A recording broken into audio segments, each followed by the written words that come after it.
प्यारे साथियों, यदि आप लोग भी क्लास 12 से इकोनॉमिक्स यानी अर्थशास्त्र का पेपर 27 जून के दिन देने जा रहे हो तो यह वीडियो आपके लिए काफ़ी इम्पोर्टेंट होने वाला है। क्योंकि प्यारे बच्चों, अभी के इस वीडियो में ना हम लोग इकोनॉमिक्स का बिल्कुल 100% पेपर लेकर के आ चुके हैं और आपको सब्जेक्टिव प्रश्न के साथ में ऑब्जेक्टिव प्रश्न दोनों का आंसर की बताने वाले हैं। तो आप लोग देखिए, आप लोगों का विषय कोड जो है ना प्यारे बच्चों 326 रहेगा, टाइम 1.5 घंटा का मिलेगा, टोटल 50 नंबर का एग्जाम होगा। तो सबसे पहले आप लोग यहाँ पर देखेंगे प्यारे बच्चों, तो सेशन ए में 1 से लेकर के 30 तक प्रश्न पूछा गया है। आपको किन्हीं 25 प्रश्नों का ही जवाब देना है। तो प्यारे बच्चों, आप लोग सबसे पहला नंबर क्वेश्चन देखिए, ब्रिटिश औपनिवेशिक साम्राज्य का केंद्र कौन सा देश था? तो आप नोट करेंगे बांग्लादेश, राइट आंसर ये होगा। क्वेश्चन नंबर 2 है, इंग्लैंड में तेजी से विकसित हो रहे औद्योगिक आधार के लिए कच्चा माल कहाँ से प्राप्त होता था? तो 2 का राइट आंसर डी होगा, अफगानिस्तान से। आगे बढ़ेंगे तो क्वेश्चन नंबर 3 आपसे बोला जा रहा है प्रश्न की औपनिवेशिक शासक किस देश के आर्थिक हितों का संरक्षण और जो ना संवर्धन करता है? तो नोट करेंगे 3 का ऑप्शन डी होगा, इनमें से सभी का। आगे बढ़ेंगे क्वेश्चन नंबर 4 आपसे बोला जा रहा है निम्न में से कौन बंगाल में उत्पादित महीन सूती कपड़ा है? तो राइट आंसर होगा प्यारे बच्चों 4 का ऑप्शन डी, इनमें से कोई नहीं। क्वेश्चन नंबर 5 है, 20वीं सदी के पूर्वार्ध में भारत के राष्ट्रीय आय की वृद्धि दर क्या थी? तो आप 5 का नोट करेंगे, राइट आंसर होगा 2% हो जाएगा। इसके आगे बढ़ेंगे तो क्वेश्चन नंबर आपसे देखिए ध्यानपूर्वक 6 नंबर बोला है, ब्रिटिश काल में जमींदारों की किसमें रुचि थी? तो आप नोट करेंगे, राइट आंसर हो जाएगा ऑप्शन डी, इनमें से सभी में। नेक्स्ट क्वेश्चन देखिए, 7 नंबर प्रश्न बोला गया, किस उद्योग की स्थापना का श्रेय विदेशियों को जाता है? तो आप नोट करेंगे 7 का राइट आंसर डी होगा, पटसन उद्योग का। अगली प्रश्न आप देखेंगे तो 8 नंबर है, औपनिवेशिक भारत में जो ना आयात निर्यात व्यापार पर किसका जो ना एकाधिकार था? तो आप नोट करेंगे 8 का ऑप्शन होगा, भारतीयों का। इसके आगे बढ़ेंगे क्वेश्चन नंबर 9 आपसे बोला जा रहा प्रश्न है, 1941 की जनगणना के अनुसार भारत की जो ना जीवन प्रत्याशा क्या थी?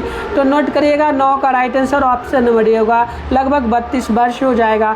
10 नंबर है कि कार्यशील श्रमिकों की दृष्टि से औपनिवेशिक भारत का सबसे बड़ा व्यवसाय क्या था? तो आप 10 का नोट करेंगे, राइट आंसर सी होगा, सेवा क्षेत्र हो जाएगा। इसके आगे हम लोग बढ़ेंगे ना तो 11 नंबर प्रश्न आप लोगों से पूछा जा रहा है प्रश्न कि निम्न में से किसे अंग्रेजों का सबसे महत्वपूर्ण योगदान माना जाता है? तो आप नोट करेंगे, राइट आंसर 11 का सी होगा, रेल परिवहन में। नेक्स्ट क्वेश्चन देखिए 12 नंबर है, भारत की प्रथम सरकारी जनगणना किस वर्ष हुई थी?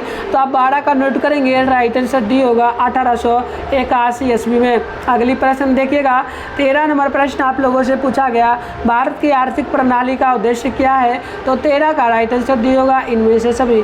क्वेश्चन नंबर 14 है, भारत की मिश्रित अर्थव्यवस्था में किस जो ना क्षेत्रक को सबसे सतत क्षेत्रक की परिकल्पना की गई थी?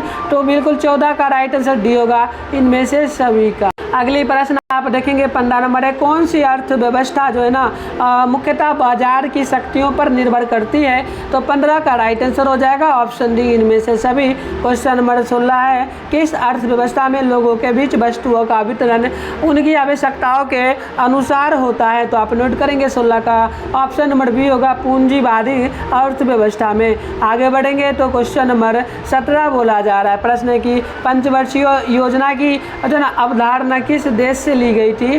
तो आप 17 का नोट करेंगे, ऑप्शन बी होगा, ये आपका पूर्व सोवियत संघ होगा। और 18 नंबर है, भारत में जो ना पंचवर्षीय योजना किसके द्वारा तैयार किया जाता है? तो 18 का राइट आंसर भी होगा, योजना आयोग के द्वारा।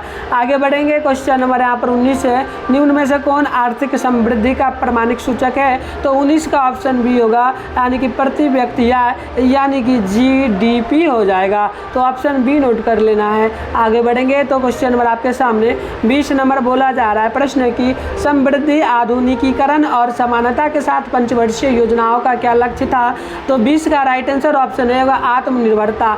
अगली प्रश्न आप लोग देखेंगे तो प्रश्न 21 नंबर बोला जा रहा है, प्रत्येक भारतीय के लिए भोजन, आवास, शिक्षा और स्वास्थ्य पंचवर्षीय योजनाओं के किस उद्देश्य का अंश था? तो आप 21 का नोट करेंगे, ऑप्शन होगा आत्मनिर्भरता हो जाएगा। इसके आगे हम लोग बढ़ेंगे तो 22 नंबर प्रश्न है कि निम्न में से कौन भू सुधार का उद्देश्य था? तो 22 का राइट आंसर ऑप्शन डी होगा, इनमें से सभी। आगे बढ़ेंगे तो क्वेश्चन नंबर 23 आपसे बोला जा रहा है, प्रश्न बोला गया कि हरित क्रांति में प्रयुक्त कच्चा पैदावार वाली किस्मों के जो ना बीजों का लाभ किन फसलों को मिला? तो आप 23 का नोट करेंगे, ऑप्शन डी होगा ए बी दोनों का, यानी चावल गेहूँ, यानी ऑप्शन नंबर 23 का डी बिल्कुल करेक्ट हो जाएगा। आगे बढ़ेंगे 24 नंबर है, खाद्यान्न के उत्पादन के संदर्भ में आज भारत क्या है? तो आप नोट करेंगे 24 का, तो ये ऑप्शन जो है ना डी होगा, क्योंकि आत्मनिर्भर है, निर्यातक है, तो राइट आंसर 24 का डी नोट कर लेना है। आगे बढ़ेंगे तो 25 नंबर प्रश्न है, भारत सरकार द्वारा कम मूल्य जो ना सरकार द्वारा कम मूल्य पर कृषि उर्वरक किसानों को उपलब्ध कराना किसका उदाहरण है? तो 25 का राइट आंसर सी होगा, कृषि सब्सिडी का। क्वेश्चन नंबर 26 है, 1955 में गठित ग्राम सभा ग्राम तथा लघु उद्योग समिति का क्या नाम था? तो 26 का ऑप्शन नंबर बी होगा, ये कवे समिति होगी।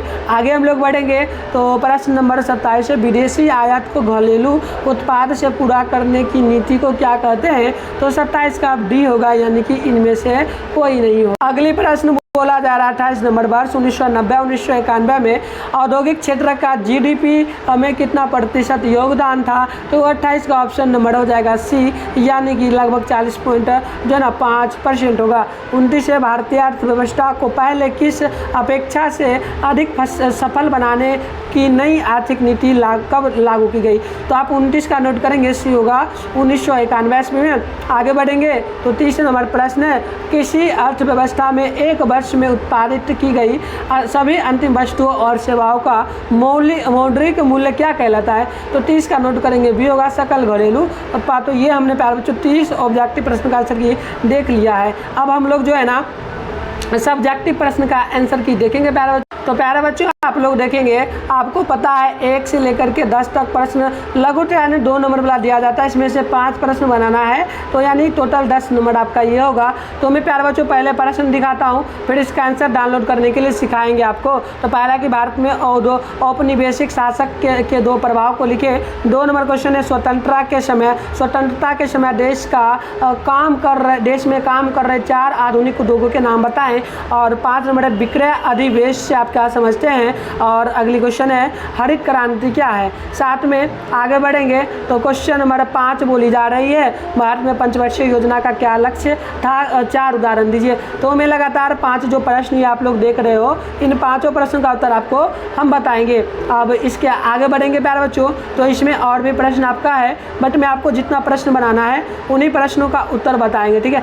देखो अब 11 से लेकर के 15 तक जो प्रश्न है, इसमें से आपको किन्हीं 3 प्रश्नों का ही जवाब देना है। हर एक प्रश्न के लिए 5 नंबर मिलेगा, टोटल 15 नंबर के लिए ये आप लोगों का होगा। तो यहाँ पर 11 नंबर प्रश्न है कि किसी देश की शैक्षणिक उपलब्धि के 2 सूचक को बताएं। 12 की ग्रामीण विकास का क्या अर्थ है? 13 है, विकास विपणन क्यों महत्वपूर्ण है? और आगे बढ़ेंगे तो 15 नंबर क्वेश्चन बोला जा रहा है आप लोगों से कि बताइए जैविक कृषि के 2 लाभों का संक्षेपण करें, साथ में श्रमिक जनसंख्या का अनुपात की परिभाषा दें।